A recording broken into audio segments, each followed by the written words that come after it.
magbasa ng salita ng pula. Mapalad ang nakikinig at tumutupad. Mapalad ang nahahapis at sila ay aaliwin.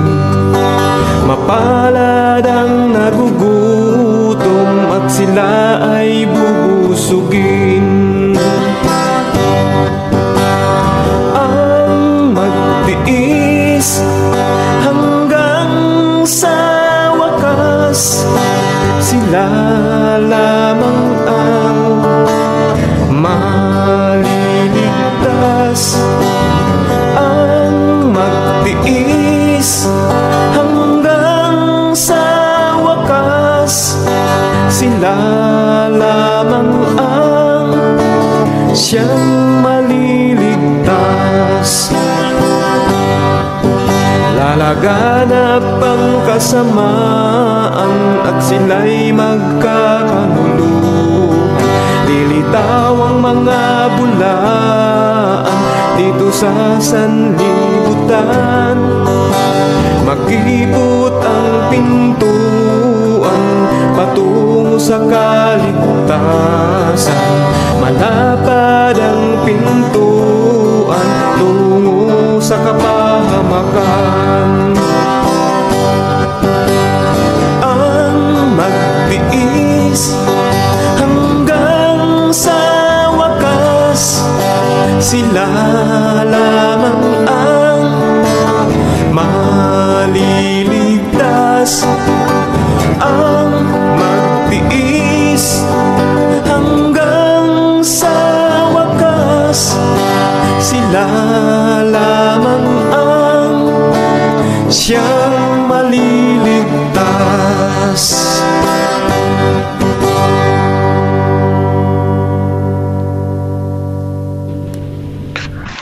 Okay. Magandang gabi po sa inyong lahat, mga kaibigan, mga kapatid, at sa naaabot po ng ating broadcast ngayong oras pong ito. Narito po ang grupo ng Advent Biblical Ministry, a Seventh-day Adventist religion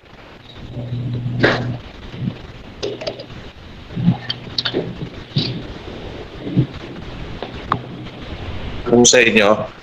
Nang anumang oras po ang dating po namin sa inyo, nawa ang pagpapala ng Panginoon ang siyang sumaatin ngayong oras pong ito habang kayo po'y nakikinig dito po sa programa po sa pamamagitan po ni Brother Rasha sa kanyang channel, ang Rasha TV. Ngayong oras pong ito, bago po tayo lubusang umailan lang sa ating pong pag-aaral, ay tayo muna ay magkakaroon ng opening prayer na pangungunahan po tayo ni Brother Don. At ito po, ibibigay ko na ho sa kanya. Salamat ho, Brother Rocky. Magandang gabi sa inyong lahat, mga kapatid, mga kaibigan. At, para sa opening prayer. Okay po. Brother Don. Yung broadcast. Manalangin po tayo. Hinihingi ko yung mga presensya ninyo. Okay? Lord God the Father, Creator of Heaven and Earth, Lord, naririto po kami ngayon na bukas po ang aming mga puso at isipan. At hinihiling namin sa iyo yung presensya na kami gabayan sa aming talakayan ngayon. At nagpapasalamat po kami kay Brother Rasha at sa kanyang mga manonood ngayon na binigyan po kami ng pahintulot na ipa-ere ang aming mga talakay ngayon. At idalangin niyo po kami sa aming mga salita ngayon na ito ay puro katotohanan, pag-ibig at kaligtasan na magniningning sa bawat isipan at bawat unawa na ibibigay namin sa inyo. Habang kami nagsusuri sa iyong banal na kasulatan, hinihiling namin sa iyong banal na espiritu na ito'y maging gabay sa amin at maging guro sa aming mga pag-unawa at makalasap kami ng medyo malalim-lalim na karunungan na galing po sa inyo. Naway, yung mga salita, ito yung maging salamin sa amin, mga bibig, at maibibigay namin ito sa mga manunood ngayon, lalo na at maibibigay namin sa iyo at sa iyong mga walang hanggang pangako. Panginoon, hindi man kami may limitasyon man kami sa aming mga karunungan, humihingi kami ng tulong sa iyo sa pamamagitan ng iyong banal na karunungan na ibigay sa amin ngayong gabi at mangibabaw ang pag-ibig at biyaya ng Diyos sa amin. Maraming salamat po sa pakikinig ng aming panalangin at patawarin po kami sa aming mga kasalanan at lalo na may mga karamdaman kami, inihiling namin sa iyo na sana ito bukas wala pong imposible sa iyong pangalan. In Jesus' name we pray. Amen. Bro Rocky? Okay. Salamat ng malaki, Brother Don, sa opening prayer po natin. Ngayon po ay sa oras pong ito ay nais kong pabatiin ng ating mga kasama nandito sa loob ng mga Adventist. Bumati ho muna tayo. Pangunahan mo, Brother Dritz. Pwedeng bumati ka, Brother Dritz. Yes, sa Luzon, Visayas, o Mindanao. Kumusta mga igalang makisunan? Welcome dito po sa ating ministry, sa Advent Biblical Ministry, mga kaibigan. Sa ngayong gabi ay inanyahan po namin kayo na manood, like, and share sa broadcast na ito. Ang broadcast na ito, mga kaibigan, ay related po sa may kaugnayan sa ating kaligtasan, mga kaibigan. Kaya nga, welcome po kayo dito sa programa sa the Advent Biblical Ministry every Friday. And every Friday, mga kaibigan.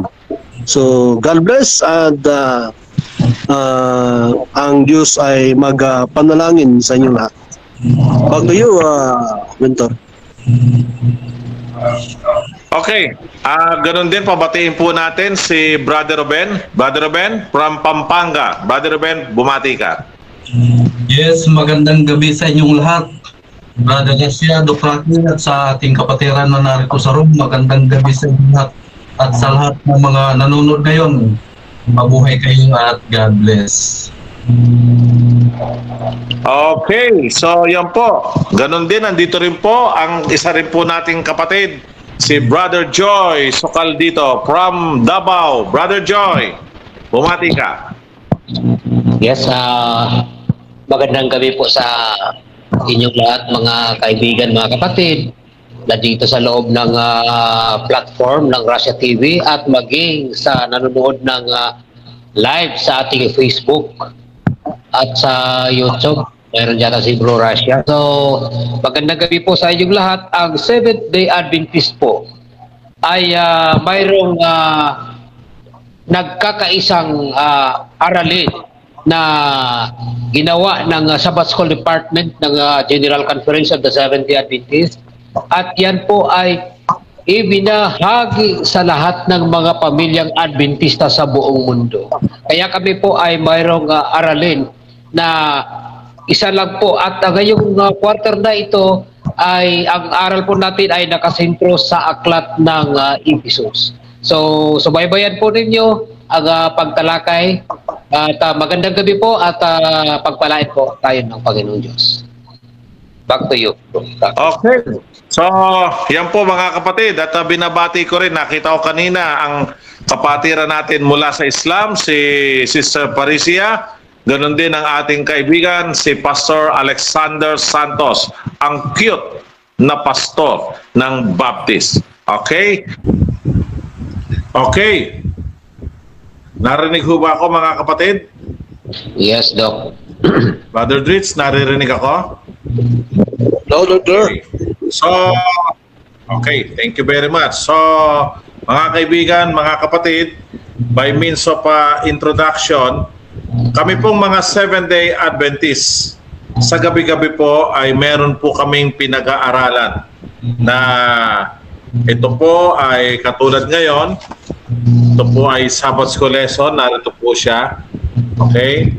Ito po ay verse by verse analysis book by book analysis and chapter by chapter analysis with historical correspondence and historical background ng pag-aaral po ng aklat, na ito po ay pinag-aaralan po sa buong sanlibutan. Ibig sabihin, hindi lamang ho kami ang nag-aaral po nito, kundi pang buong sanlibutan po ang ginawa pong pag-aaral na ito, sapagkat alam naman po natin mga kapatid, katulad ng mga kaibigan po nating mga Roman Catholic, ang Seventh-day Adventists ay pang buong sanlibutan din po ito. Kaya lahat ay yun po yung pag-aaral na ginagawa po. Pero bago yun, nais kong batiin si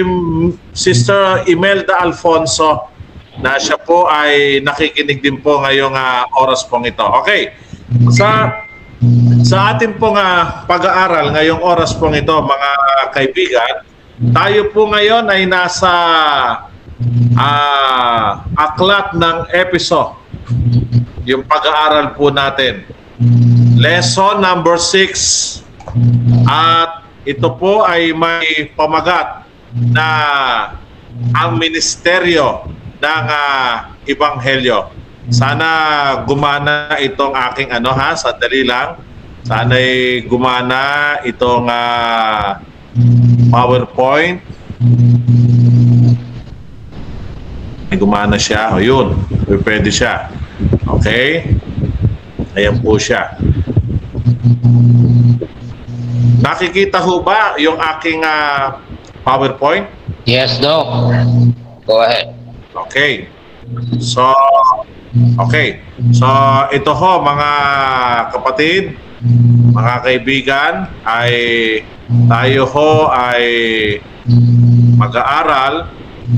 Kung sino ho ang gusto nitong PowerPoint ko, ay pwede ho tayong magbahagi po nitong ating PowerPoint na ito. Okay, ito ho pinag-aaralan July, August, and September. Ano ho? So, teka lang, at ayusin ko lang. Okay, ayan po siya, no? Ba't hindi na siya, teka ha?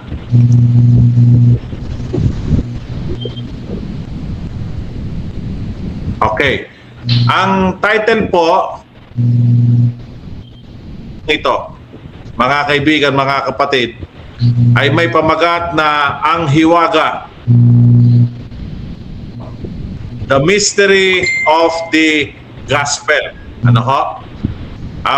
Ngayon, ito po ay nasa lesson 6 po tayo. Brother Joy, pakibasa nga po ng ating memory text na ating pong pinag-aaralan ngayong oras na ito. Pakibasa mo, Brother Joy. Ang ating memory text po ay mababasa natin sa aklat ng Efeso, Kapitulo 3, ang talata ay 20 at 21. Sabi dito, ngayon sa makapangyarihang gumawa ng lubhang sagana na higit sa lahat ng ating hinihingi o iniisip, ayon sa kapangyarihang gumagawa sa atin, ay sumakanya nawa ang kaluwalhatian sa Iglesia at kay Kristo Jesus sa buong panahon magpakailanman siya nawa. Okay, so yan po ang ating memory text. Sabi po nga rito ay sagana ng higit sa lahat ng ating iniisip. Ayon sa kapangyarihang gumawa sa atin ay sumakanya nawa ang kaluwalhatian sa Iglesia at kay Kristo Jesus sa buong panahon magpakailanman. So yan po, dyan po umiikot ang ating pong lesson ngayong oras pong ito, mga kaibigan, mga kapatid. Ano ho? Ngayon, si Pablo po ay nakatanggap ng pambihirang kapahayagan. Ito po ay nakalagay po sa 2 Corinthians 12, 1 and 4. At ito po ang nais niyang ibahagi sa mga taga-Efeso. Inaasahan niya na sa kaalamang ito ang iglesia sa mga pamunuan at kapangyarihan sa makalangit na lugar. Ang Kabanata 3 ng Efeso ay nagtatapos sa isang panalangin kung saan inanyayahan ng apostol ang iglesia na magbigay ng kaluwalhatian sa Ama at kay Kristo Jesus. Ito ho yung bahagdan ng ating pag-aaral ngayong oras. Brother Joy, pakibasa mo nga itong ating unang pag-aaral ngayong oras na ito. Ephesians 3:1 and 13. 1 and 13, sabi dito sa 1, dahil dito, akong si Pablo na bilanggo ni Kristo Jesus dahil sa inyong mga hintil. Kung tunay na inyong narinig yaong pagiging katiwala sa biyaya ng Diyos na sa akin ay ibinigay sa ikagagaling ninyo. Sa 13, kaya nga ipinamamanhi ko na huwag kayong mga lupaypay sa mga kapighatian ko dahil sa inyo napawang kapurihan ninyo.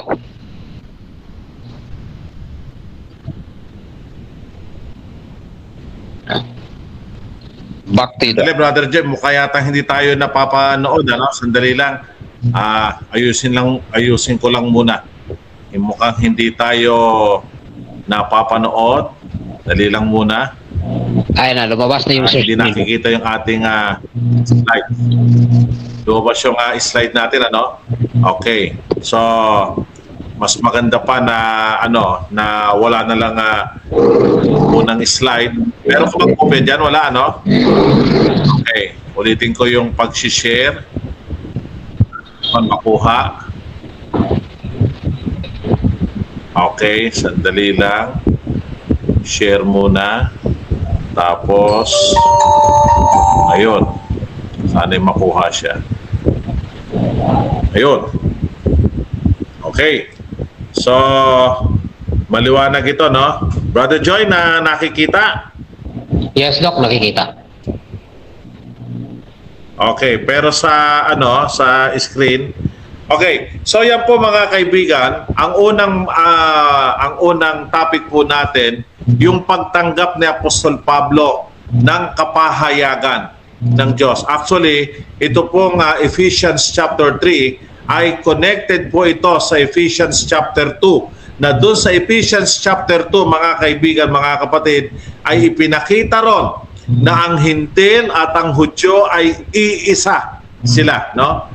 Inalis ng Diyos yung pader sa gitna at sila'y pinag-isa na. Now, ibig sabihin, in-establish na ni Jesus ng Panginoon yung iglesia. Na dito sa iglesyang ito ay hindi na magkaiba, wala ng Hudyo at wala ng Hintil dito sa iglesia ng ating Panginoon.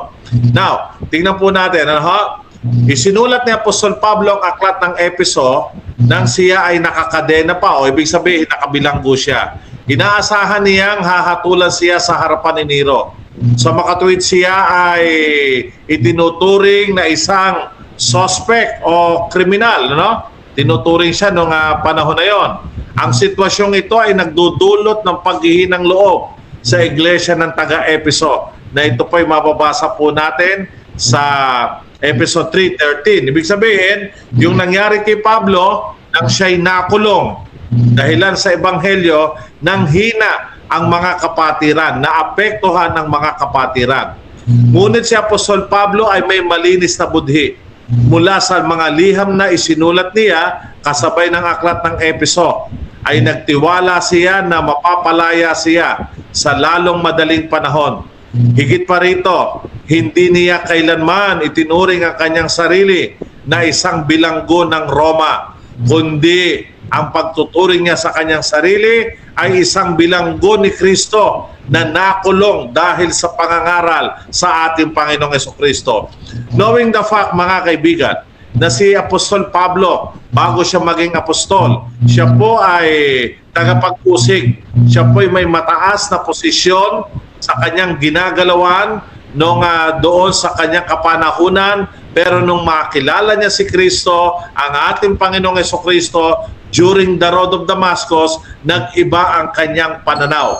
Na dito ay ipinakikita na siya ay hindi sinasabing, bagamat siya bilanggo. Kasi mga kaibigan, mga kapatid, si Apostol Pablo, meron po siyang 14 na sinulat. 7 sa pagkakakulong niya, ang tawag po doon ay prison epistles, at 7 nung siya po ay laya. No? So, kumbaga, pinagsama-sama ito, kaya si Pablo dito sa canon natin ay merong 14 letters na dito ay ipinakikita niya, idinidiin niya na siya ay bilanggo ng ating Panginoong Jesucristo at siya po ay hindi bilanggo ng literal. Pero bagamat literal nga siya, pero ang sabi niya, bilanggo po siya. At kahit sa kanyang pagkakakulong, patuloy siyang nagtitipon ng mga tao upang ipahayag ang ebanghelyo ng ating Panginoon. Ibig sabihin, nakakulong na siya pero nangangaral pa rin siya. Kumbaga, Brother Joy, nagkakaroon siya ng tinatawag na prison ministry. No? Nakakulong na siya. Kasi nga, para sa kanya, ito ay paglilingkod sa ating Panginoong Hesukristo. So dito, sa pamamagitan po nito ay tumanggap si Pablo ng kapahayagan, no? Yung bang message na mula sa Diyos. No? Ngayon, tingnan po natin. Okay? Nangyari. Okay. Tingnan po natin yung kapahayagan. Ano? Brother Joy, pakibasa mo nga. Ephesians chapter 3, 3 to 6. 2 to 6. Brother Joy. Kung tunay na inyong narinig yaong pagiging katiwala sa biyaya ng Diyos na sa akin ay ibinigay sa ikakagaling ninyo, kung paanong sa pahayag ay ipinakilala sa akin ang hiwaga gaya ng isinulat ko ng una sa ilang salita.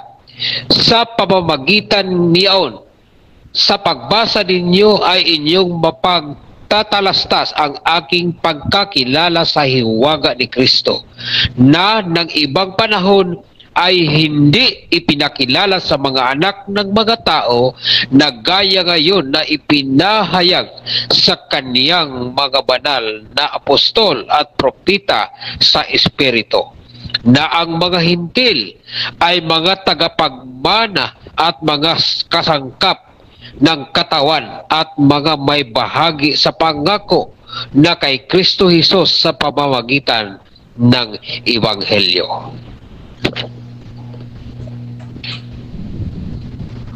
Back to you, Doc.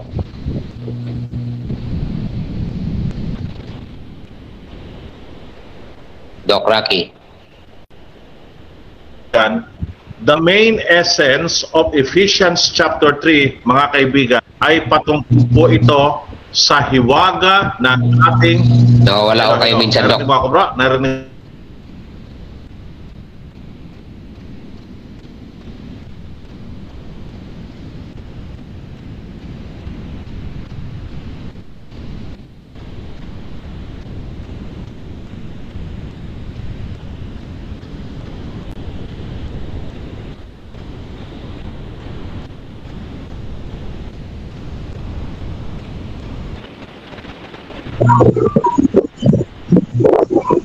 Problema yung film na.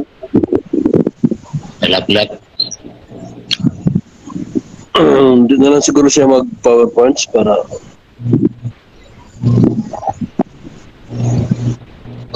Sabihin natin huwag na mag-PowerPoint. At yan. Medyo maganda babae dyan, uyapin daw papa ko. Hello, Brother Joy. Nawawala Doc, ako? huwag ka na mag-PowerPoint, Doc, para hindi ka malalaglag. Hello? Yes, yes. Huwag na lang siguro mag-share screen. Okay, sandali, yun na nga. Siguro, wag na nga lang. Teka, ha? Teka. Mariresolve yan. Teka, ha?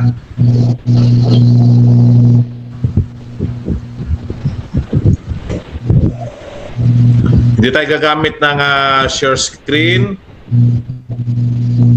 Okay.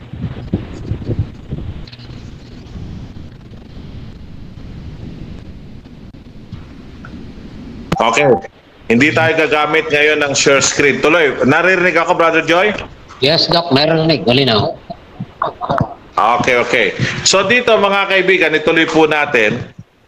Si Jesus mismo ang nagpahayag ng hiwagang ito kay Apostol Pablo, no? Na si Apostol Pablo ay isang apostol para sa mga Hintil, no? Ang hiwagang ito na ipinahayag sa kanya, hindi po ito ganap na nahayag noong una sa mga propeta.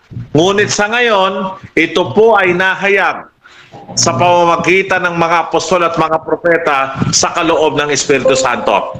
Pag-aralan po natin, sumadali mga kaibigan, yung ibig sabihin ng tinatawag na hiwaga, ano? Ito ho. Dito po sa Roma, 16:25, Brother Joe, ako nang babasa, nandito sa akin eh. Sabi rito, at ngayon sa kanya na makapangyarihan, nasa inyo makapagpapatibay. Ayon sa aking Ebanghelyo at sa pangangaral ni Jesucristo. Ayon sa pahayag ng hiwaga na natago sa katahimikan ng panahon na walang hanggan. Dito sa Roma 16:25, binabanggit dito na ang hiwagang ito ay natago sa katahimikan ng panahong walang hanggan. Sabi naman sa unang Korinto 2:7, ito po ay karunungan ng Diyos, ang hiwagang ito, at ito po ay yung karunungang itinalaga ng Diyos bago nila ang sanlibutan. Dito may hiwagang sabi na, so ito hiwasin na bago nila ang sanlibutan. Ephesians 1:9, ipinakilala niya sa atin ang hiwaga ng kanyang kalooban ayon sa kanyang minagaling na ipinasya niya sa atin. Ibig sabihin, itong hiwagang ito, ipinakilala niya sa atin sa church. Okay? 3:3, kung paanong sa pahayag ay ipinakikilala sa akin ang hiwaga. So sa pahayag, ipinakilala kay Pablo itong hiwagang ito. 3:4, ang pagkakilala sa hiwaga ni Kristo. Ito palang hiwagang ito, hiwaga ni Kristo. 3:9, maipakita sa lahat ng mga tao kung ano ang pagiging katiwala sa hiwaga ay inilihim ng Diyos. Yung salita po ritong inilihim ng Diyos sa King James Version, hide in God, tinago mismo doon sa puso ng Diyos, sabi rito, na lumalang ng lahat ng mga bagay. So, ibig sabihin, ito palang hiwagang ito na ipinakilala, itong ipakita sa lahat ng mga tao, ay mahalaga sa ating Panginoon. 6:19, at sa akin upang ako'y pagkalooban ng lahat, hindi bukod pananalita sa pagbubuka ng aking bibig upang ipakilala ang katapangan, ang hiwaga ng Ebanghelyo. Maging ang hiwaga na inilihim sa lahat ng panahon at lahi, datapat ngayon ipinahayag sa kanyang mga banal. Colossians 2:2, upang mga aliw ang kanilang mga puso sa kanilang pagkakalakip sa pag-ibig at sa lahat ng mga kayamanan ng lubos na katiwasayan ng pagkaunawa, upang makilala niya ang hiwaga ng Diyos sa makatuwid bagay si Kristo. So dito mga kaibigan, mga kapatid, diniscuss po rito yung hiwaga. Sabi rito, ito daw, hiwagang ito natago sa puso ng Diyos. Ito, so, sabi ko lang po na itong hiwagang ito, nung panahong dati, hindi lubusang ipinakita. Ngayon, may mga aral, mga kaibigan. Ang tanong, ano ba yung hiwaga? May mga aral na nagsasabi, ito daw hiwagang ito, hindi raw ito nakita ng mga propeta. No? Itong hiwagang ito daw yung church age period ngayon, na kung saan meron ang tawag ito o yung age rin saan na kapanahunan na ibinigay na sa ating kapanahon po ngayon, na sa atin noon, ito po yung church age period o yung grace period na tinatawag po nila ito na parenthetical dispensation of the mystery na sinasabing ganon, na para bagang ibang-iba. Ginagawa po nila ito na magkaiba yung church at magkaiba yung Israel. No? Sabi nila, there is the distinction between the church and the Israel. Ibig sabihin, two people theory.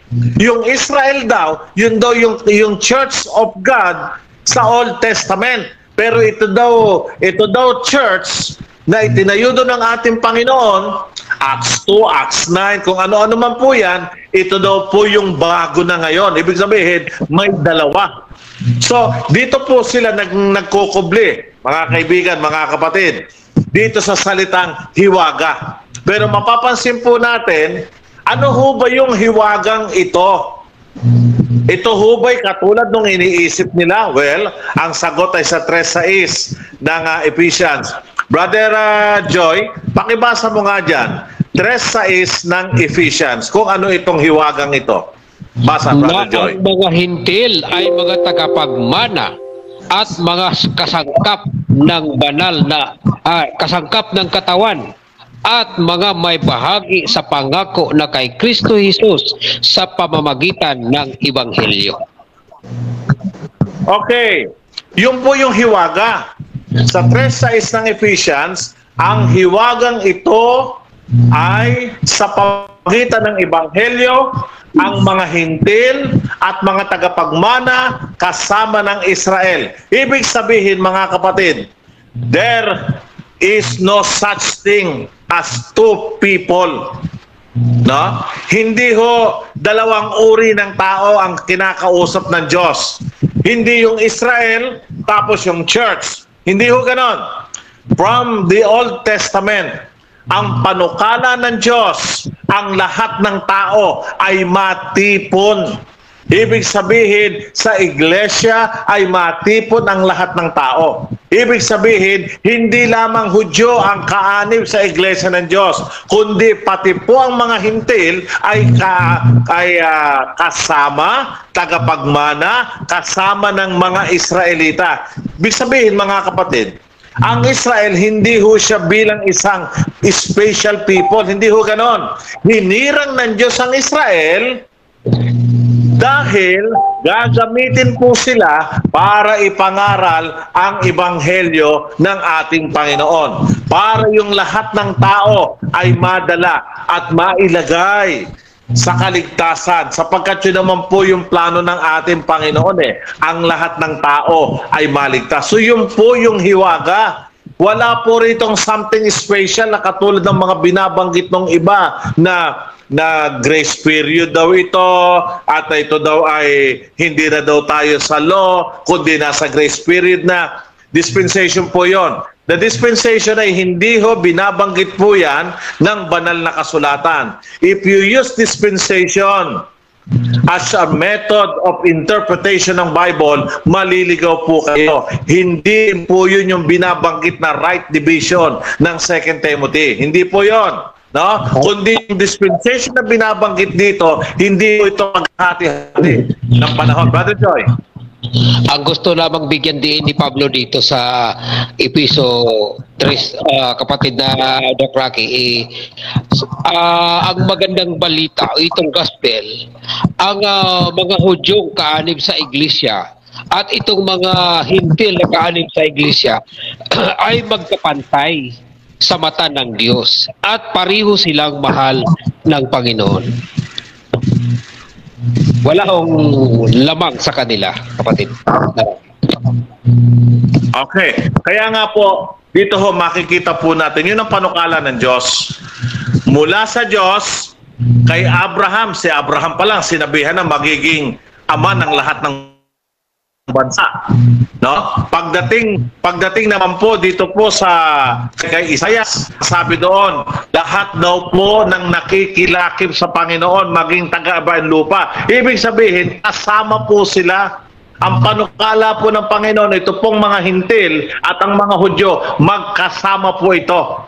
Kaya nga po hanggang sa kamatayan ng ating Panginoon, ang pangunahing ipinahayag ng Diyos sa kanyang sarili at sa Israel, ngayon ay sumasaklaw ito sa lahat ng tao, anuman lahi, ay hindi ho nagtatangi ang ating Panginoon. Kaya nga sabi, walang magiging Hudyo o hintil man. Ang lahat ay iiman, hindi ho natala mag-isa sa ating Panginoong Jesucristo. Now, dito po, sunod nating topiko dito, paghayag ng Diyos sa pamamagitan ng kanyang iglesia. Bagamat nakatanggap si Pablo ng mga espesyal na pahayag, hindi niya itinuring kanyang sarili na special, kundi nagkaroon ng pakiramdam ng hindi pa nga siya karapat-dapat. Nakita niya kanyang sarili bilang isang makasalanan sa 1 Timothy 1:15. Ibig sabihin, kung mas malapit tayo kay Kristo sa ating Panginoon o sa dugo ng ating Panginoon, mas nakikita natin ang ating sarili na hindi karapat-dapat. Nababatid ng ating makasalanang kalikasan, ngunit kasabay nito, tayo ay binabago ng kanyang larawan. Ang pagbabagong nagaganap sa ating buhay ay isang patotoo na nagpapahintulot sa atin na ipaalam ang karunungan ng Diyos maging sa mga makalangit na kapangyarihan sa anumang kahulugan nito. Kaya dito merong tapat na anghel at may masamang anghel. Yung tapat na anghel, naunawaan nila ang karunungan ng Diyos sa kanyang pakikitungo sa mga makakapangyarihan ng kasamaan. Yun namang masamang anghel, naintindihan nila na ang kanilang mga maling akusasyon tungkol sa katangian ng Diyos ay nalantad at sila ay natalo at nahatulan. Ito, Brother Joy, itong mga masamang anghel, laban ito sa karakter ng Diyos. Alam natin na ang karakter ng Diyos at ang karakter ng kanyang kautusan ay iisa. Di ba, Brother Joy, ang Diyos ay banal, matuwid at mabuti? Yes, kung ano ho ang katangian ng Diyos, ang yan, lahat po yan ay nandyan ho sa kanyang kautusan. Kaya lang ang nangyayari, nilalabanan ng mga makasalanan ang kautusan ng ating Panginoon. Hinasabi nila, wala na daw ito, hindi na dapat sundin. Parang katulad ni Satan. No? Parang katulad ni Satan na lumaban sa kalikasan ng ating Panginoon. Ibig sabihin, lumaban siya sa kautusan ng ating Panginoon. Now, let us discuss at 9:50 na tayo. No? Ano naman ang kapanagutan ng mga kapahayagang ito, no? Ang sabi po rito sa atin, kung babasahin po natin, kayo na lang ho magbasa po dyan, mga kaibigan, Ephesians chapter 3, 14 to 19. Yan po yung talata. Si Apostol Pablo ay lumuhod para manalangin sa Ama. Nagsimula siya sa isang magandang pahayag na sa salitang Grego, ang bawat pamilya o patria ay kumukuha ng pangalan nito mula sa Ama, Pater. Sa madaling salita, lahat ng pamilya, gaano man siya kasakdal, ay pag-aari ng Ama sa Ephesians 3:15. Pagkatapos ay hinihiling niya sa Diyos na bigyan tayo ng spiritual na lakas sa pamamagitan ng Espiritu. At si Kristo ay manahan sa atin ng sa gayon sa pamamagitan ng pinagsamang pagkilos ng Trinity. Tayo ay maaaring nakaugat at nakasalig sa pag-ibig. Pagkatapos ay itinanong niya ang imposible upang malaman natin sa 4 na dimension kung ano ang higit sa kaalaman at pag-ibig ng ating Panginoong Hesukristo. So yun po siya. Now, ang huling talata po natin na ating pong i-discuss ay ang papuri sa Diyos. Sa verse 20, ngayon sa makapangyarihang gumawa ng lubhang sagana ng higit sa lahat ng ating hinihiling o iniisip, ayon sa kapangyarihang gumawa sa atin, ay sumakanya nawa ang kaluwalhatian sa Iglesia at kay Kristo Jesus sa buong panahon, magpakailanman siya nawa. Ang sabi rito, sa pagpupuri ng Panginoon, habang nagbubulay-bulay si Pablo sa pag-ibig ni Kristo, isang doxolohiya ng papuri at kaluwalhatian, pananalangin na si Kristo ay maluwalhati sa kanyang iglesia ang kanyang nasabi. Ano yon? Ang kakahiyahang gumawa ng Diyos ng higit sa ating iniisip at tinatanong. Yun po yung number 1. Ang Diyos ay may kakayahan na gumawa ng higit sa ating iniisip at tinatanong. Number 2, pwedeng gumawa ang Diyos ng anumang bagay na hindi natin maintindihan. Number 3, ang kanyang kapangyarihan ay gumagawa sa atin. At number 4, bilang isang kaanib sa kanyang iglesia, dapat tayong magbigay lagi ng papuri sa ating Panginoon. So ito po yung katuruan na nasasangkap dito po sa aklat ng Ephesians, mga kaibigan, mga kapatid. At bago po tayo, ay nais kong basahin ang isang quotation mula po rito sa lingkod ng Panginoon, si Ellen G. White. Ganito po ang kanyang sinasabi. Si Kristo, nananahan sa kaluluwa, ang nagbibigay sa atin ng espiritual na kapangyarihan at ginagawa tayong mga daluyan ng liwanag. Ang mas maraming liwanag na meron tayo, mas marami tayong may pamamahagi sa iba sa ating paligid. Kung mas malapit tayong namumuhay kay Jesus, mas malinaw na nakikita natin ang kanyang kagandahan. Habang minamasdan natin siya sa kanyang kadalisayan, mas malinaw nating nakikilala ang sarili nating mga pagkakamali sa ating pagkatao. Nananabik tayo sa kanya at sa kapunuan na nasa kanya at nagniningning sa kasakdalan ng kanyang makalangit na katangian at sa pagmamasid tayo ay nababago sa kanyang larawan. Brother Joy, napakaganda nitong pinag-aralan natin na dito ay lumalabas na habang minamasdan natin ang ating Panginoon, tayo ay nababago. Sa ating pamumuhay ng may kabanalan, Brother Joy, minamasdan natin siya, nababago tayo. Yun ang kailangan natin eh. Ano sa tingin mo, Brother Joy? Tama po kayo dyan, Doc Rocky. Kasi habang tayo ay malapit kay Kristo, tayo ay naging daluyan ng liwanag para sa iba na hindi nakakaalam ng katotohanan.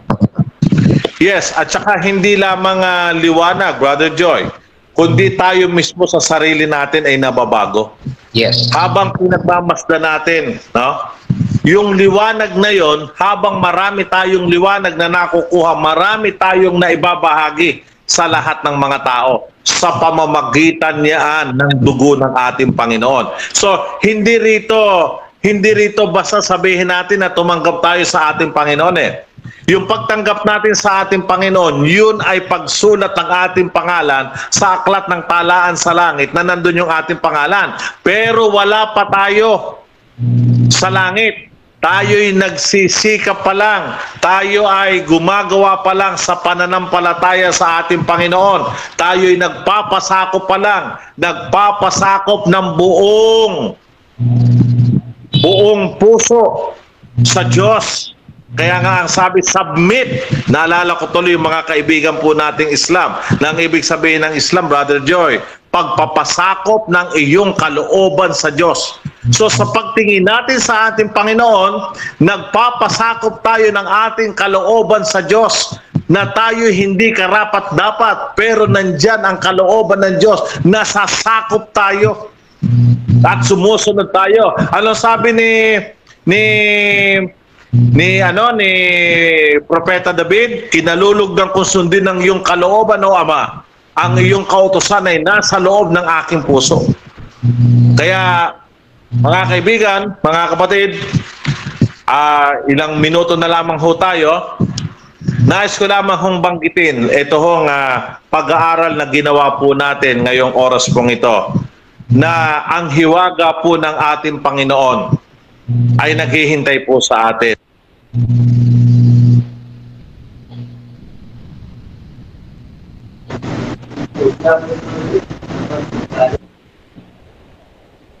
Na-mute yata kayo, Doc. Wala kayong audio, Doc. May nag-mute sa akin Huwag naman po niyong i-mute, mga kaibigan, ho? Please. Ito ho ay broadcast po ng Adventist. Pakiusap lang. Huwag naman po ninyong i-mute. Respect naman po, kapatid, kung sino man ikaw. No? Pagpalain ka nawa ng ating Panginoon. So, yun po ang ating pag-aaral ngayong oras pong ito. At sa amin pong pagtatapos, mga kaibigan, ay nais ko munang magbigay ng last greeting ang ating pong mga kasama. Unahan mo na, Brother Joy. Yes, binabati natin. Unang-una, yung dito sa loob ng platform, si kapatid na Ali Javier mula sa Islam, si Walhang, si Bro Drit, si Bro Don sa 70th Adventist, Bro Ruben, at lalo na sa ating admin ng Russia TV, si Bro Russia, at maging sa nanonood doon sa Russia TV page. Magandang gabi ho sa inyo lahat. Okay, mabilis sa pag-ending, Brother Ruben. Yes, binabati natin ang mga nanonood ngayon sa pamilya ni Brother Patrick Gonzales. Shout out, mabuhay kayo. At sa lahat ng mga nanonood dito sa Pampanga. Magandang Okay, Brother Dritz, ikaw naman, closing. Yes, sa ngalan sa ating topic ko, Doc, mga kaibigan natin dyan, the mystery of the gospel ay in a simplest way, mga kaibigan, na ipadayag, na revealed ang mystery through the incarnation of our Lord Jesus Christ, mga kaibigan. That mystery of the gospel is revealed. Kaya nga, tune in po tayo sa ating programa sa Russia TV at sa Advent of Biblical Ministry, mga kapatid. Okay, Brother Russia, thank you very much. Okay, so maraming salamat sa panonood at abangan nyo lagi yan every Friday yung ating mga kapatid na Adventist sa kanilang programa. At doon sa mga nagtatanong, pwede naman kayong mag-PM na lang dahil napakalimitado yung ating oras ngayon, no? At shoutout pala kay Emmy Alfonso, lagi-lagi yung nanonood sa atin, kay Mike James ng Islam, kay Ray Pilapil Jr., si Abila Leonard nandyan din, si Pastor Wimpy, at yung iba din, si Alex Shakim, yung ating mga debater, si Edwin, nandyan din, at yung mga kaibigan nating Muslim, si Dato Khan. Marami silang tanong actually, pero pwede nating i-cater sa susunod yan, mga kapatid. At yun, this is Admin Russia ng Russia TV. And Mapaladang bumabasa ng salita ng hula, mapaladang nakikinig at tumutupad, mapaladang nahahapis at sila ay aaliwin, mapaladang nagugutom at sila